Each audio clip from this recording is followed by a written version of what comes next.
Hello and welcome back to your and my channel Talk in English with Shilpi. तो आज हम continue करेंगे Macbeth scene 3 scene 4. So we'll continue with Macbeth scene 3 and scene 4 act 1.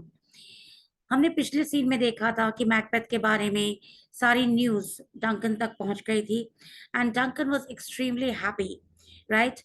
और वहां पर हमने scene में देखा था कि मैकबेथ के बारे में डंकन के क्या विचार हैं कि वो उसको वर्दी gentleman, brave Macbeth and also बहुत ही ट्रस्ट वर्दी इंसान समझता है। सीन 3 में हम फिर वाकिफ होंगे चुड़ैलों के साथ। तो जी हाँ, इस सीन में हम मिलेंगे चुड़ैलों से जो कि अब रूबरू होंगी मैकबेथ से। So in this scene we'll see that the witches meet Macbeth and they make the prophecies that we have been talking about. So there are some significant speeches in this scene. Like for example, we start from here.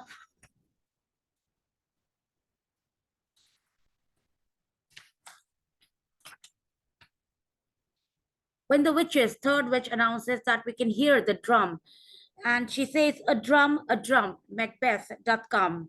All means all the three witches together. The weird sisters, hand in hand, posters of the sea and land.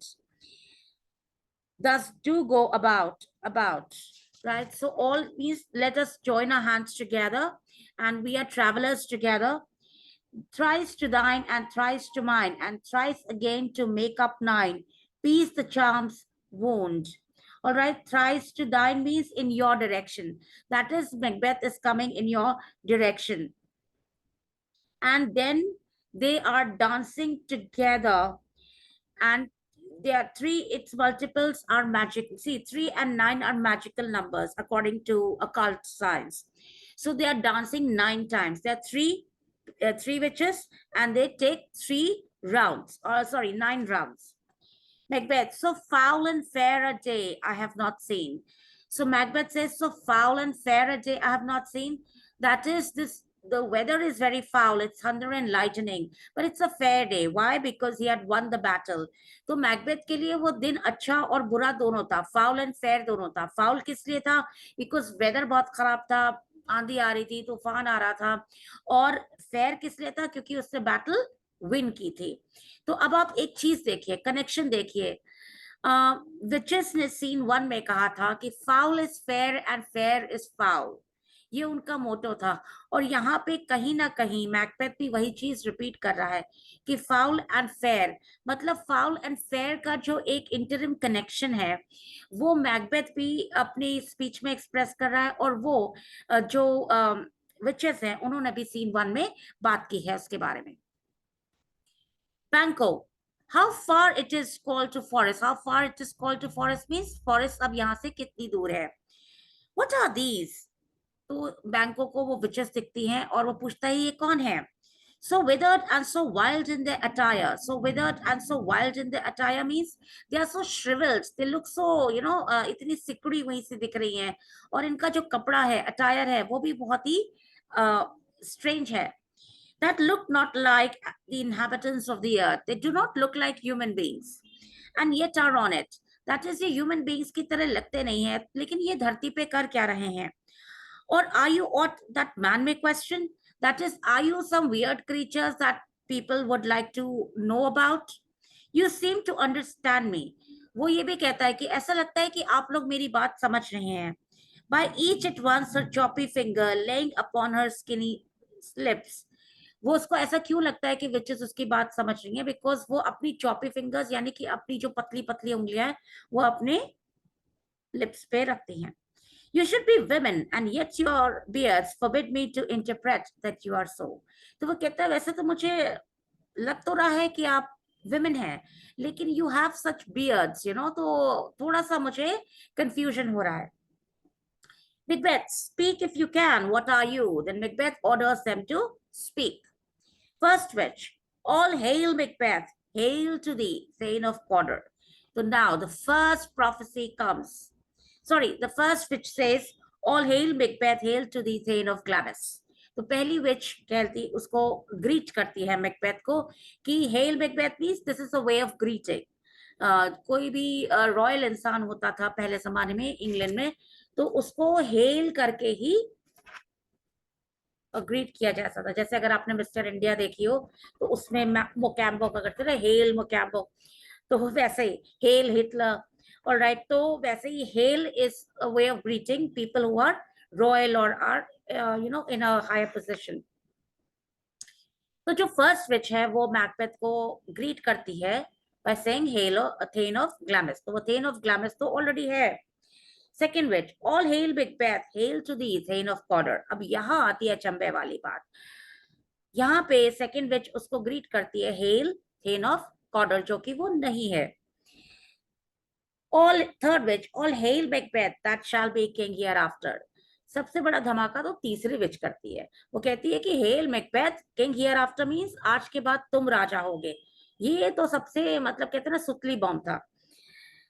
Good sir, why do you start and seem to fear things that do so sound so fair in the name of truth? तो बैंको Macbeth की तरफ देखता है और कहता है आप इतने स्टार्ट मतलब इतने डर से भरे हुए और इतने सरप्राइज क्यों दिख रहे हैं, क्योंकि जो भी इन विचेस ने कहा अगर वो सच है तो वो कितना अच्छा सच है। मतलब देर इज समथिंग फेयर, मतलब कितनी अच्छी बातें कही हैं। ऐसा तो कुछ कहा नहीं है कि आपका नुकसान हो जाएगा, आपके फायदे की बात कही है, तो फिर आप इतना सरप्राइज क्यों हो रहे हैं? आर ये फैंटास्टिकल और that Indeed which outwardly ye show? So he says, are you, fantastical means, is it that you believe this is all unreal, this is something unimaginative, और that ये सिर्फ आप ऊपर से दिखा रहे हैं कि आप इन बातों पे विश्वास नहीं कर रहे हैं और अंदर ही अंदर आपको इनकी बातों पे विश्वास हो रहा है, यकीन हो रहा है। My noble partner, you greet with the present grace and great prediction of noble having and of royal hope that he seems wrapped with all. तो वो विचेस की तरफ कहता है कि आपने ऐसी चीजें उसको प्रिडिक्ट की हैं, मतलब you have greeted him with such grace and great prediction कि he seems to be wrapped मतलब he seems to be amazed with all these things। वो बहुत सरप्राइज दिख रहा है। कौन दिख रहा है? मैकबेथ दिख रहा है। If you can look into the seeds of time and say which grain will grow and which will not, speak then to me। तो वो कहता है कि अगर आपके पास ये शक्ति है कि आप फ्यूचर में देख सकती हैं कि कौन सा बीज उगेगा या कौन सा नहीं, यानी कि क्या चीज हो सकती है या क्या नहीं होगा, तो फिर मेरे बारे में बताइए, मेरे बारे में भी बोलिए। Who neither beg nor fear your favors nor your hate। तो वो कहता है मुझे ना तो किसी बात का डर है कि आप अगर कुछ गलत बोलेंगी तो मैं डर जाऊंगा, या आप कुछ अच्छा बोलेंगी तो मैं कुछ और रिएक्ट करूंगा। I am not afraid.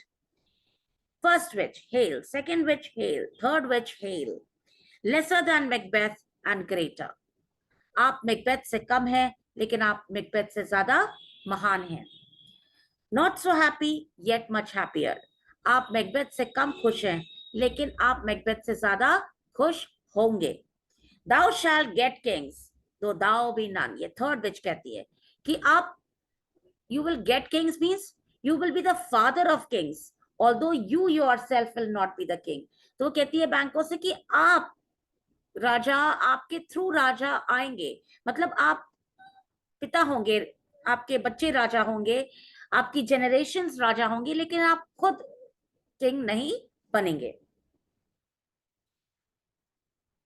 तो ये है सीन 3 में सिग्निफिकेंट कि यहाँ पर जो है विचेस मैकबेथ के बारे में भविष्यवाणी करती हैं और मैकबेथ उनको रोकने की कोशिश करता है। He says, stay you imperfect speeches, tell me more, by Sinel's death I know I am Thane of Glamis। तो वो कहता है कि सिनेल मेरे फादर थे, तो उनकी डेथ के बाद तो मैं राजा बन गया, ये समझने वाली बात है, लेकिन मैं थेन ऑफ कॉर्डर कहाँ से हूँ? थेन ऑफ कॉर्डर तो अभी भी जिंदा है, मैं कहाँ से थेन ऑफ कॉर्डर बन गया? ठीक है, तो यहाँ पे वो इस बात के लिए सरप्राइज्ड है और फिर वो ये जो है विश्वास नहीं कर पाता है कि थेन ऑफ कॉर्डर तो हेलन हार्टी, तो फिर ये थेन ऑफ कॉर्डर क्यों कह रही है मुझे? एंड वो बाकी की बातों पे भी उसको विश्वास नहीं होता है। अब यहाँ पे रॉस मैकबेथ के पास आता है क्योंकि उसे राजा ने भेजा होता है। रिमेम्बर सीन 2 में राजा ने उससे कहा होता है कि जाके मैकबेथ को ग्रीट करो, और अब ये जो टाइटल है थेन ऑफ कॉर्डर का वो मैकबेथ को जाएगा। ठीक है, तो ये बात अब रॉस उसको बताता है। तो अब देखिए रिएक्शन क्या होता है, बिकॉज रॉस जब ये उसको बोलता है तो मैकबेथ बहुत सरप्राइज हो जाता है। The king hath happily received Macbeth the news of thy success, and when he reads thy personal venture in the rebels' fight, his wonders and his praises to content.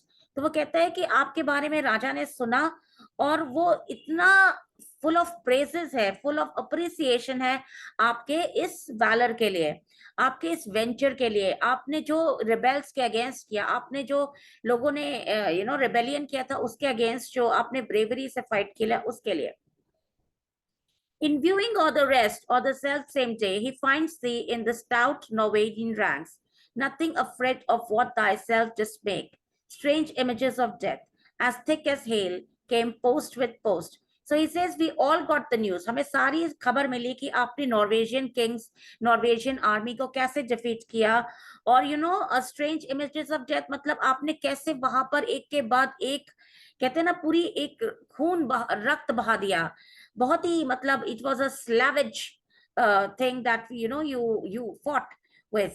And he says हमें news के बाद news, post के पास post मिल रही थी. तो आपने कैसे हमारे किंगडम के डिफेंस में फाइट किया वो हमें मिला.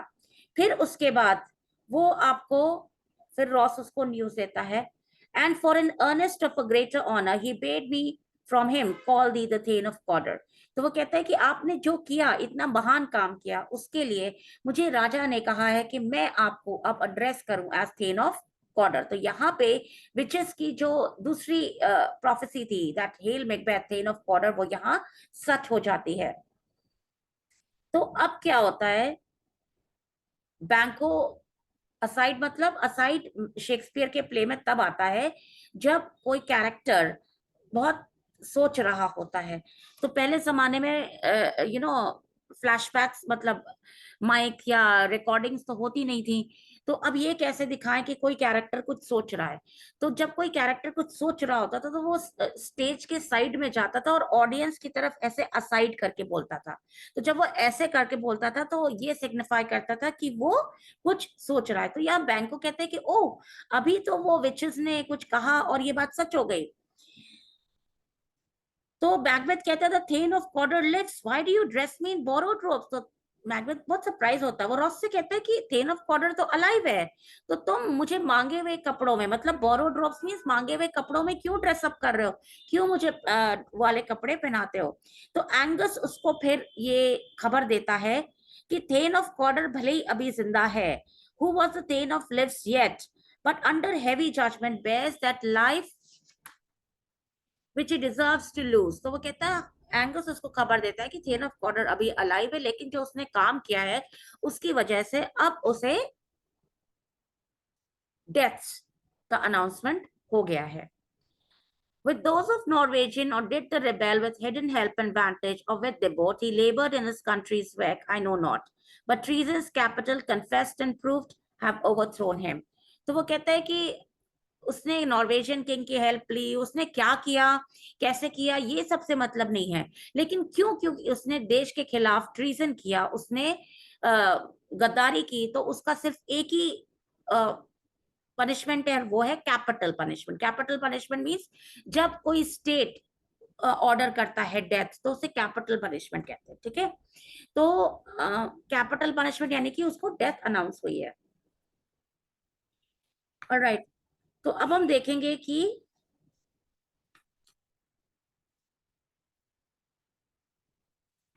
अब हम आएंगे सीन 4 पे.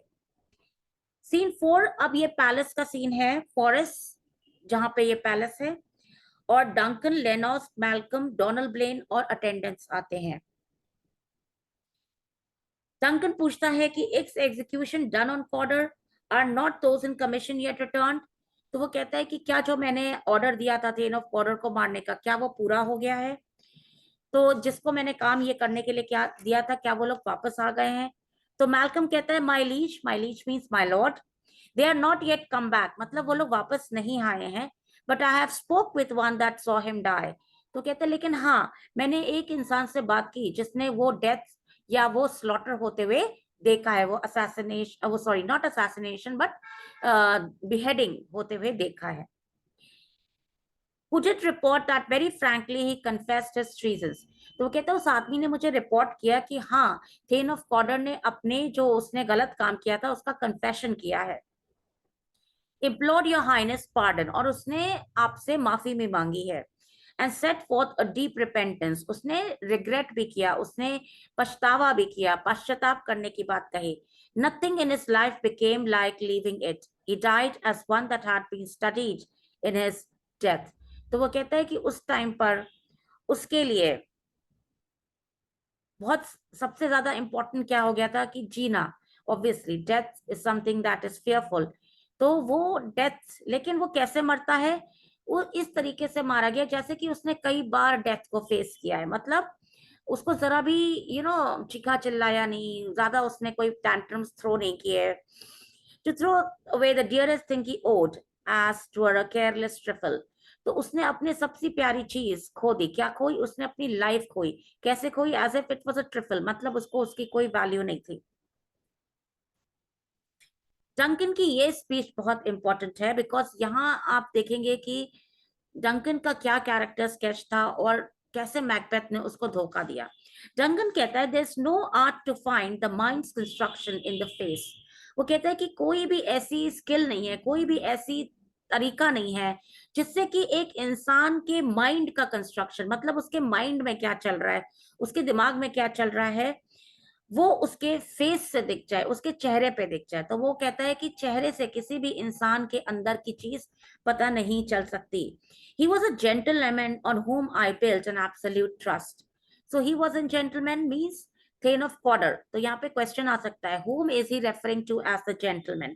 He is referring to the thane of Cawdor as the gentleman. He says कि वो इतना जेंटलमैन था कि मैंने उसके बारे में कभी ऐसा सोचा ही नहीं था।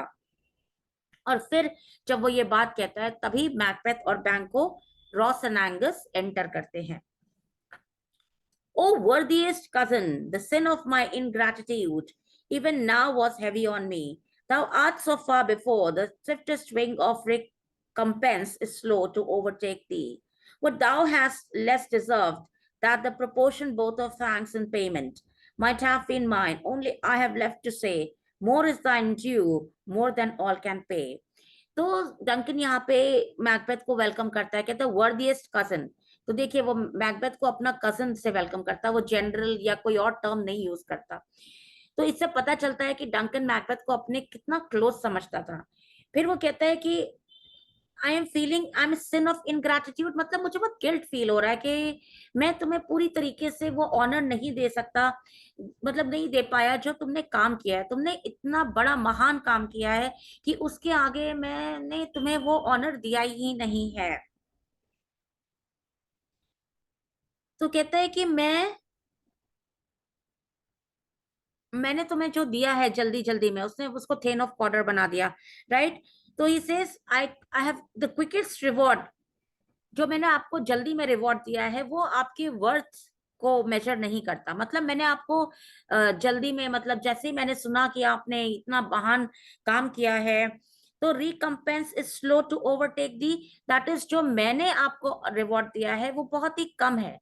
जो आपने काम किया है इतनी जल्दी वो उसको कवर नहीं कर सकता। और उसने क्या रिवॉर्ड दिया है? उसने उसको थेन ऑफ कॉर्डर बना दिया। ऑलराइट। तो वो कहता है कि the proportion both of thanks and payment might have been mine. तो कहता है कि जो प्रोपोर्शन है, आपने मैथ्स में पढ़ा होगा रेशियो प्रोपोर्शन। तो वो कहता है कि मैंने जो किया वो आपके काम के प्रोपोर्शन में बहुत कम है और मुझे अभी आपको और बहुत कुछ देना है। It is like more is due than more than all can pay. That is बहुत कुछ अभी ड्यू है मुझे आपको देने के लिए, जो कुछ भी मैंने दिया है वो बहुत कम है। The service and the Macbeth कहता है the service and the loyalty I owe in doing it pays itself। तो वो कहता है जो मैंने सर्विस और लॉयल्टी आपकी तरफ दिखाई है वो अपने आप में ही मेरे लिए रिवॉर्ड है। तो देखिए मैकबेथ का क्या स्पीच है, वो अपनी लॉयल्टी, मतलब उसके लिए लॉयल्टी डंकन के लिए बहुत बड़ी चीज है, उसको कोई रिवॉर्ड की लालच ही नहीं है। Your Highness part is to receive our duties and our duties is to our throne and state. Underline this, अगर आपके पास बुक है तो अंडरलाइन कीजिए। वो कहता है कि हमारी ड्यूटी आपकी तरफ है, your highness, it is towards you and the state, that is हमारे देश की तरफ और आपकी तरफ हमारी ड्यूटीज है, और हमसे हमारी ड्यूटी करवाना आपका हक है क्योंकि आप राजा हैं। And servants which do but what they should do by doing everything save towards your love and honor. तो वो कहता है कि save towards your love and honour, मतलब मैं जो कर रहा हूं ये मेरी ड्यूटी है। तो आज के लिए I will stop here, and then in my next episode I'm going to finish scene 4 and start with scene 5. Thank you.